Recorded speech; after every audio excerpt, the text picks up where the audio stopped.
right now, I need help. This is serious. I haven't worked for anyone in over 10 years. I've been in this business, like I said, over 15 years, but I've been in the mortgage profession for over 10. And I've gone out to the job market.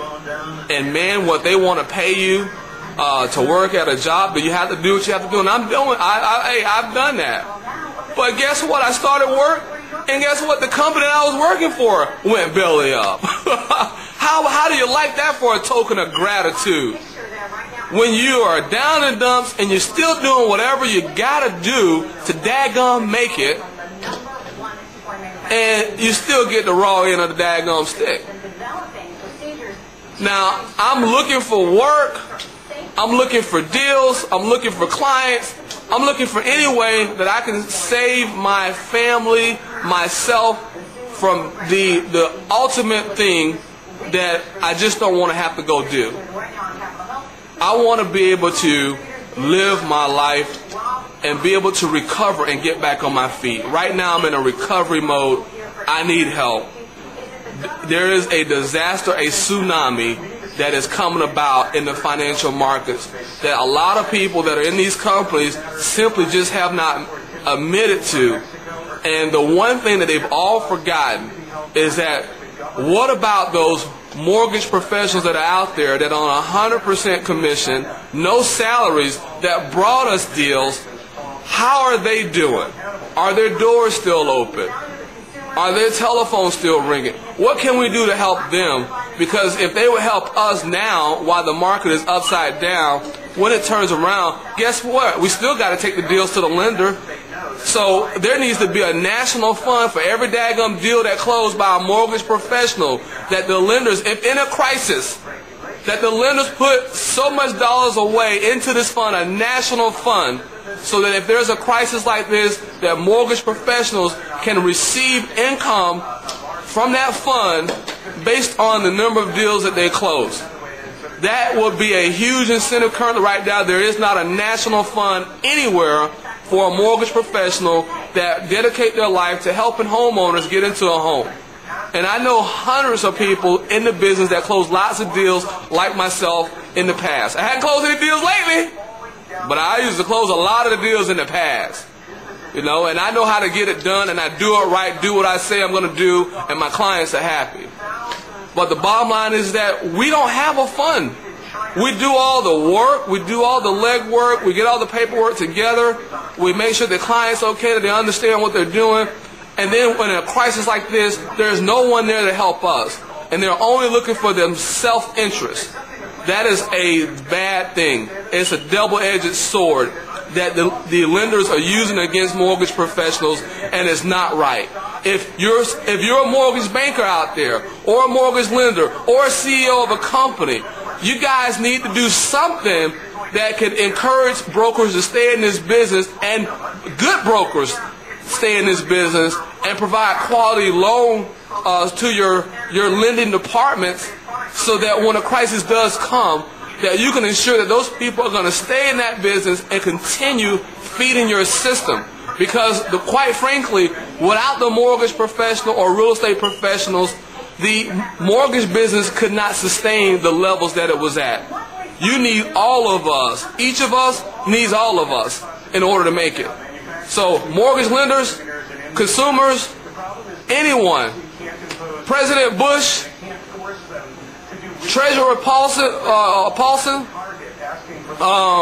the Fed, somebody put together a plan that can save the mortgage broker or the loan officer out there that's on 100% commission. And make it to where, hey, you have to be in the business for at least 5 years. You know, for people that have been in the business for 5 years, this is what they've done for their livelihood, there's got to be some help for them. Without questions, without profiling of your credit or your status or whatever. If we're in a crisis, it's obviously that we're not making money because we're not closing any deals. All the numbers show it. We need something done. And right now, I'm sick and tired of being sick and tired. I've dedicated my life to this industry, to my clients, to lenders that I have done a lot of business with. And now that the tables are turned, those lenders are not there. I mean, when the business was hot and they're looking for business. They're at your door. Hey, I'm such and such with such and such bank or mortgage company. We want to do business with you. We heard about how much business you do. Can we have a piece? Can I have a piece? Can we have some of your clients that you bring in? Because if you can just get us 5 or 6 clients a month, we know you're doing 50 or 60, but can you get us 5 or 10? You know, they wanted your business. They daggone near knocked the door down. There's a line of account executives out in front of my door with loan programs every week.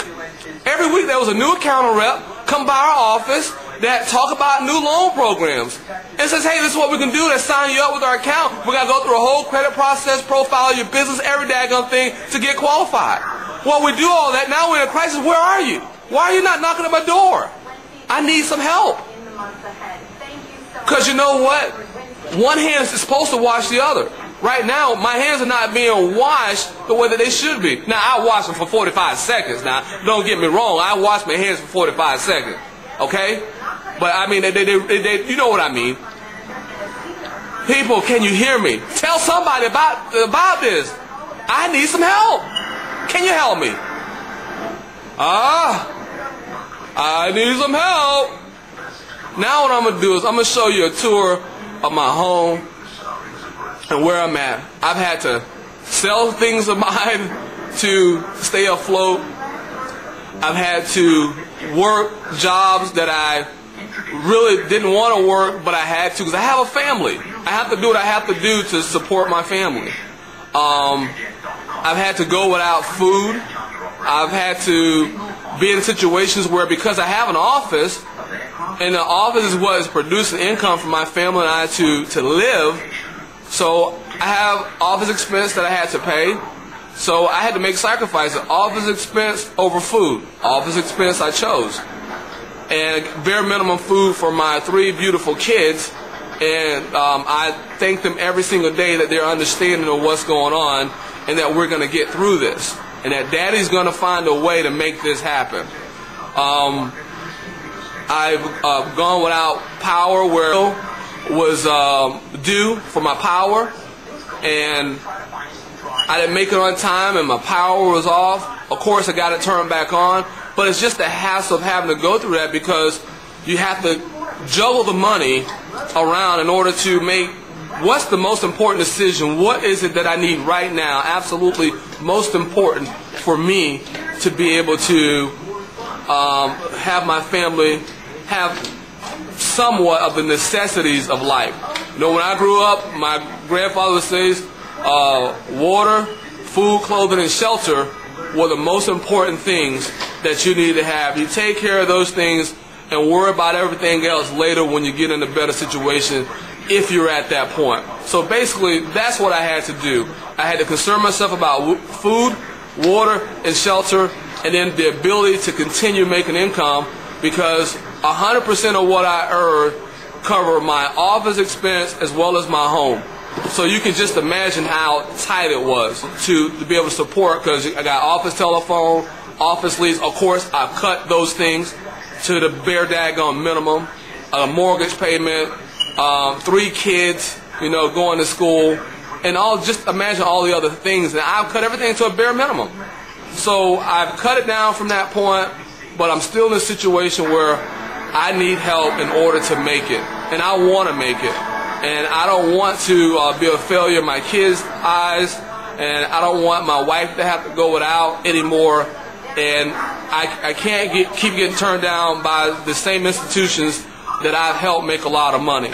So currently right now, I've used my emergency fund that I had when this process started in the industry back in February. I had 6 months of emergency fund to cover our expenses without having any problems. But the last 90 days, it has been a rude awakening because it's been 9 months, you know. So if you got 6 months of emergency fund and 9 months have gone by, you know, 90 days you're going to pretty much catch the daggone hard knocks. So it's been a school of hard knocks, wake-up calls, things that I would do different in this business. What would I do different in the mortgage business if I